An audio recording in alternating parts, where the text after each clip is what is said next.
இயேசு கிறிஸ்து நேற்றும் இன்றும் என்றும் மாறாதவராயிருக்கிறார். எபிரியர் 13ஆம் அதிகாரம் 8ஆம் வசனம். மாறாத தேவன் இயேசுவை நம்ம எல்லா கரங்களை தட்டி மகிமைப்படுத்தலாமா?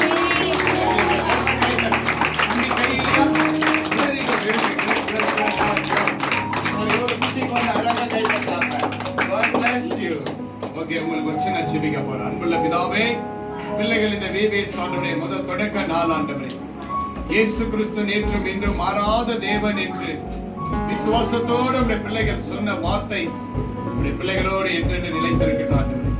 பிள்ளைகள் எல்லாம் உன் கரத்துல ஒப்பு கொடுக்கிறேன் சப்பா. நீங்க பொறுப்பெடுத்து வழிநடத்துங்க.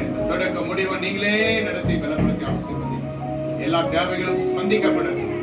நன்மையும் கிருபையும் தொடரட்டப்பா. இந்த பிள்ளைகளுடைய எதிர்காலத்தை ஆசீர்வதிங்க. ஒரு விதை அல்ல ஆண்டவரே, அநேக விதைகள் விதைத்திருக்கிறோம். தேவன் பயன்படுத்தி ஆசீர்வதிங்க. துதி கன மகிமை உமக்கு செலுத்துகிறோம். இயேசு கிறிஸ்துவின் நாமத்தினால் ஜெபிக்கிறேன் நல்ல பிதாவே. ஆமென் ஆமென் ஆமென்.